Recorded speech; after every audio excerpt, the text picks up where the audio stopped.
বিএনপির কোন নেতা বলতে পারবে আল্লাহর কসম গেট লক আমি নির্বাচন করতেইছি বিএনপির ধানের শীষ?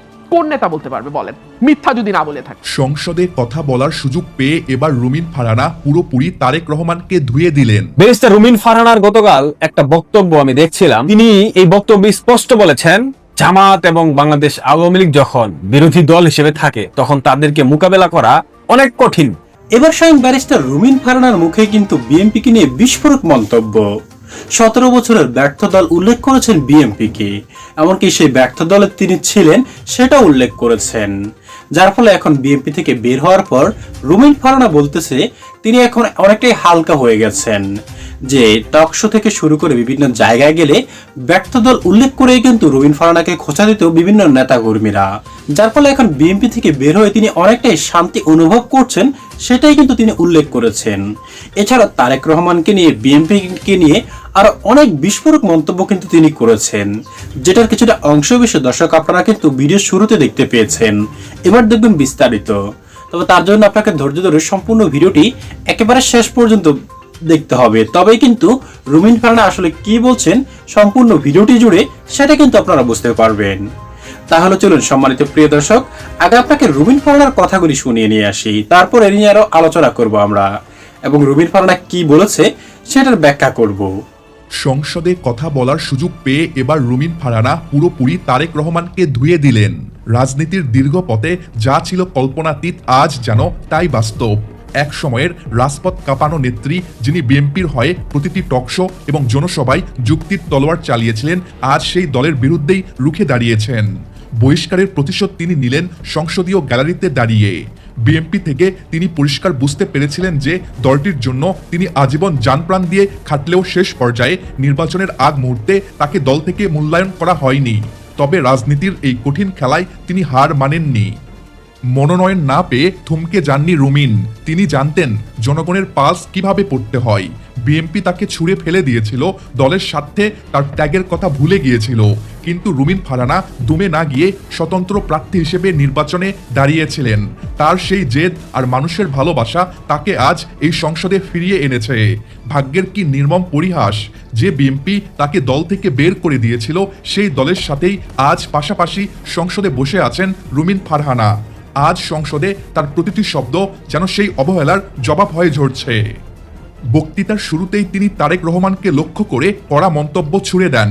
তিনি দাবি করেন লন্ডনে বসে রিমোট কন্ট্রোলে দল চালাতে গিয়ে তারেক রহমান তৃণমূলের ত্যাগী নেতাদের অবমূল্যায়ন করেছেন।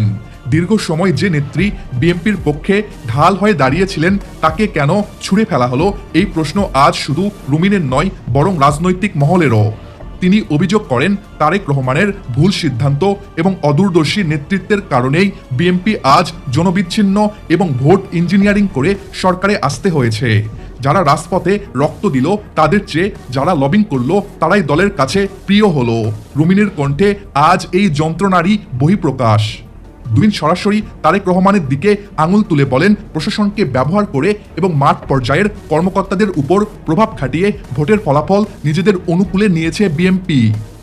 তিনি সংসদে দাঁড়িয়ে বলেন, বর্তমান বাংলাদেশে জামাতে ইসলামীর জনপ্রিয়তা যে স্তরে পৌঁছেছে তা অতীতে কখনোই দেখা যায়নি। বিশেষ করে 2024-এর ছাত্র জনতার বিপ্লবের পর জামাত নিজেদের একটি সুশৃঙ্খল এবং আধুনিক দল হিসেবে উপস্থাপন করতে সক্ষম হয়েছে। রুমিন দাবি করেন 2026-এর নির্বাচনে জামাত এককভাবে লড়লেও তারা প্রধান বিরোধী দল হিসেবে আবির্ভূত হয়েছে। তিনি ভবিষ্যৎবাণী করেছেন যে সামনের নির্বাচনগুলোতে জামাতকে বাদ দিয়ে বাংলাদেশে কোনো সরকার গঠন করা সম্ভব হবে না। জামাত এখন আর কারো সহযোগী শক্তি নয়, বরং তারা নিজেরাই এখন মূল চালিকা শক্তি। রুমিন ফারহানা তার বক্তৃতায় বিএনপিকে সতর্ক করে দিয়ে বলেন, ভোট চুরি বা ইঞ্জিনিয়ারিং করে ক্ষমতায় টিকে থাকা যায় না। তিনি উল্লেখ করেন যে তরুণ প্রজন্ম 2024-এ স্বৈরাচারকে হটিয়েছে, তারা এখন জামাতের সাংগঠনিক দক্ষতা এবং স্বচ্ছতাকে পছন্দ করছে। বিএনপির অভ্যন্তরীণ কোন্দল এবং তারেক রহমানের একগুঁয়েমি দলটিকে ধ্বংসের মুখে ঠেলে দিচ্ছে। রুমিন মনে করেন জামাত যেভাবে তৃণমূল পর্যায়ে কাজ করছে এবং প্রতিটি এলাকায় নিজেদের শক্ত অবস্থান তৈরি করছে, তাতে আগামী 5 থেকে 10 বছরের মধ্যে জামাত এককভাবে ক্ষমতায় আসার যোগ্যতা অর্জন করবে। সংসদে তারেক রহমানের কড়া সমালোচনার পর রাজনৈতিক মহলে এখন সবচেয়ে বড় প্রশ্ন, ব্যারিস্টার রুমিন ফারহানার পরবর্তী গন্তব্য কোথায়? বিশেষ করে সাম্প্রতিক সময়ে জামাত ইসলামীর নেতাদের সঙ্গে তার সখ্যতা এবং বিভিন্ন ইস্যুতে তাদের প্রতি নমনীয় অবস্থান এক নতুন সমীকরণের ইঙ্গিত দিচ্ছে। রাজনৈতিক বিশ্লেষকদের মতে বিএনপি থেকে বহিষ্কৃত হওয়ার পর রুমিন এখন এমন একটি প্ল্যাটফর্ম খুঁজছেন যেখানে তার বাগ্মিতা এবং আদর্শের সঠিক মূল্যায়ন হবে। আর এই শূন্যস্থানে জামাত একটি বড় ফ্যাক্টর হয়ে দাঁড়িয়েছে। রুমিন ফারহানা কেন জামাত জোটের ঘনিষ্ঠ হতে পারেন তার পেছনে বেশ কিছু যৌক্তিক কারণ রয়েছে। প্রথমত, 2026-এর নির্বাচনে রুমিন যখন স্বতন্ত্র প্রার্থী হিসেবে লড়ছিলেন তখন মাঠ পর্যায়ে জামাতের একটি বড় অংশের নীরব সমর্থন তিনি পেয়েছিলেন বলে গুঞ্জন রয়েছে। এছাড়া সম্প্রতি তিনি জামাত নেতাদের সঙ্গে একই অনুষ্ঠানে শপথ নিয়েছেন এবং জামাতের সুষ্ঠু রাজনীতির আহ্বানকে স্বাগত জানিয়েছেন। ব্যারিস্টার রুমিন ফারহানার গতকাল একটা বক্তব্য আমি দেখছিলাম। তিনি এই বক্তব্যে স্পষ্ট বলেছেন, জামাত এবং বাংলাদেশ আওয়ামী লীগ যখন বিরোধী দল হিসেবে থাকে তখন তাদেরকে মোকাবেলা করা অনেক কঠিন। অনেক বলতে অনেক কঠিন। এটা বিএনপির পক্ষে আদৌ সম্ভব হবে কিনা কেউ জানে না। আমি জানি হবে না, পারবে না বিএনপি। রুমিন ফারহানা বলেছেন, আওয়ামী লীগ এবং জামাত তাদের যে রাজনৈতিক আদর্শ, এই আদর্শের ব্যাপারে তারা ব্লাইন্ড, তারা অন্ধ। এখন বলতে পারেন জামাতের আদর্শ তো বাংলাদেশের পক্ষে না, এটা স্বাভাবিক। জামাত এখনো বিশ্বাস করে বাংলাদেশ একটা পাকিস্তানের অংশ। জামাত এখনো বিশ্বাস করে 1971-এর মহান মুক্তিযুদ্ধ হয়েছিল, এটা একটা ভারতের ষড়যন্ত্র ছিল। জামাত এখনো মোহাম্মদ আলী জিন্নাহকে তাদের জাতির পিতা হিসেবে মনে করে, ধারণ করে। বাংলাদেশের স্বাধীনতা এবং সার্বভৌমত্বকে জামাত এখনো বিশ্বাস করে না।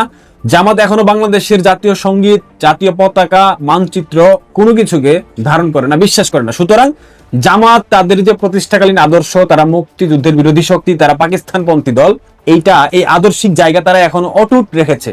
অন্যদিকে বাংলাদেশ আওয়ামী লীগ তাদের যে রাজনৈতিক আদর্শ, গণতন্ত্র, জাতীয়তাবাদ, সমাজতন্ত্র, ধর্মনিরপেক্ষতা, এখান থেকে মাঝে মধ্যে বিচ্যুতি ঘটে, কিন্তু আদর্শিক জায়গা থেকে তাদের বিচ্যুতি কখনো ঘটবে না। বঙ্গবন্ধুর আদর্শের ব্যাপারে বাংলাদেশ আওয়ামী লীগের সকল পর্যায়ের নেতাকর্মী অটুট। এই ব্যাপারে কোনো প্রকার সমঝোতা তারা করবে না, যেটা গত 19 মাসে আমরা দেখেছি। অনেক নির্যাতন নিপীড়নের শিকার হয়েও তারা তাদের লড়াই সংগ্রাম অব্যাহত রেখেছে। সুতরাং তাদের আদর্শিক জায়গা বিন্দুমাত্র কমেনি এবং সেটা কমবেও না। সময়ের প্রেক্ষিতে হয়তো বা এদের মধ্যে কিছুটা ভাটা পড়বে, বাট আদর্শিক জায়গা থেকে বের হয়ে জামাত কিংবা বিএনপির আদর্শে আদর্শিত হওয়া, সেটা আওয়ামী লীগের কোনো পর্যায়ের নেতাকর্মী করবে না। সুতরাং সেই জায়গা থেকে রুমিন ফারহানা বলেছেন, জামাতের আদর্শ মুক্তিযুদ্ধের বিরোধিতা, আওয়ামী লীগের আদর্শ মুক্তিযুদ্ধের পক্ষে, মুক্তিযুদ্ধের স্বাধীনতার পক্ষের শক্তি। সুতরাং জামাত এবং আওয়ামী লীগ এই দুইটা তাদের যে আদর্শিক জায়গা তারা ঠিক আছে, কিন্তু বিএনপি কি? বিএনপির রাজনৈতিক আদর্শ কি? বিএনপি একটা মধ্যপন্থী দল।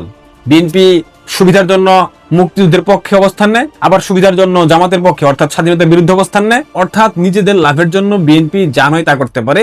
সকালে হবে মুক্তিযোদ্ধা, সন্ধ্যায় হবে রাজাকার, রাতে হবে আলবদর, মাঝরাতে হবে আল সান্স, সকালবেলা হবে যুদ্ধাপরাধী। এইটা বিএনপির রাজনৈতিক আদর্শ। সুতরাং রুমিন ফারহানা এই কথা বলার মধ্য দিয়ে কিন্তু একদিকে তারেক রহমান কিংবা বিএনপিকে বাটপার কিংবা ভণ্ড হিসেবে আখ্যা দিয়েছেন। তার কথার মধ্যে বোঝা যায় তিনি সরাসরি যদিও বলেননি, বিএনপি একটা মধ্যপন্থী, সুবিধাবাদী, একটা বাটপার ভণ্ডদের সংগঠন, যেটা গত 18 মাসে আমরা প্রমাণ পেয়েছি। যদি তাই না হতো তবে শুধুমাত্র রাষ্ট্র ক্ষমতায় আসবার জন্য দেশের স্বাধীনতা সার্বভৌমত্ব বিকিয়ে দিত না। তারা রাষ্ট্র ক্ষমতায় আসবার জন্য মার্কিনীদের সাথে দেশ বিরোধী বাণিজ্যিক চুক্তি করত না।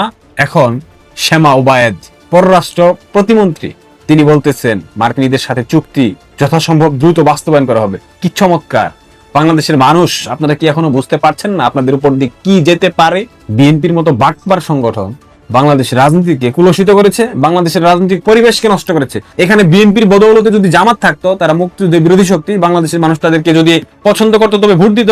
আর আওয়ামী লীগ তো গণমানুষের দল, জনমানুষের দল, স্বাধীনতার পক্ষের শক্তি। সুতরাং বিএনপি একটা সময় বিলীন হবে, ভেঙে যাবে, কয়েকটা খণ্ড বিখণ্ড হবে। কারণ বিএনপির ভাঙন চোখের সামনে আমি দেখতে পাচ্ছি। এই বিএনপি আর 2 মাস পর চোখে অন্ধকার দেখবে, চোখে সর্ষে ফুল দেখবে। এই তেল এবং জ্বালানি সংকট, এখান থেকে উত্তরণ করার পথ বিএনপি কখনো খুঁজে বের করতে পারবে না। সুতরাং বুঝতেই পারছেন। সম্মানিত দর্শক শ্রোতা, এতক্ষণ ধরে যে ভিডিও ক্লিপগুলো আপনারা দেখেছেন এবং রুমিন ফারহানার কথাগুলি শুনেছেন দর্শক, এগুলি শোনার পর দর্শক আপনার কি মনে হয় সেটা কিন্তু অবশ্যই আমাদের কমেন্ট বক্সে লিখে যাবেন। কারণ আপনাদের এই 2 লাইনের মন্তব্যটুকু দর্শক আমাদের কাছে এতটাই গুরুত্বপূর্ণ যে পরবর্তীতে নিউজ আপডেটগুলি আপনাদের সামনে তুলে ধরতে আমরা আগ্রহী হব, এই শুধুমাত্র এই মন্তব্যগুলোর কারণেই। কারণ দর্শক, নেত্রী হলে কিন্তু ব্যারিস্টার রুমিন ফারহানার মতোই হওয়া উচিত, যে কাউকে ভয় পেয়ে অথবা দর্শক কর্ণপাত করে কথা বলেন না, যে একটা দল থেকে চলে এসেছে সেই দলের প্রধানকে সে একসময় দর্শক গুরু মানত, এখন কিন্তু সেই দলের প্রধানের বিরুদ্ধে দর্শক এই রুমিন ফারহানা কিন্তু হুঙ্কার দিয়ে কথা বলেন এবং যত অন্যায় অপকর্ম করছে সেই দলের নেতাকর্মীরা সেই দলের বিরুদ্ধে কিন্তু তিনি একেবারে সত্য উদ্ঘাটন করে ফেলেন এবং হুঙ্কার দিয়ে কথা বলেন, যেমনটা কিন্তু দর্শক আপনারা কিছুক্ষণ আগে ভিডিওতেই দেখতে পেয়েছেন। আজ এখানেই শেষ করব দর্শক, তবে তার আগে আপনার কাছে ছোট্ট করে একটি অনুরোধ, আপনি যদি আমাদের চ্যানেলে নতুন দর্শক হয়ে থাকেন আশা করি অবশ্যই চ্যানেলটি সাবস্ক্রাইব করে বেল আইকনটি অন করে দিবেন, তবেই কিন্তু পরবর্তীতে নিউজ আপডেটগুলি সবার আগে আপনার কাছে পৌঁছাবে। দর্শক ভিডিওতে একটি লাইক দিয়ে এখানে শেষ করছি, আজ এ পর্যন্ত, ভালো থাকবেন সকলেই।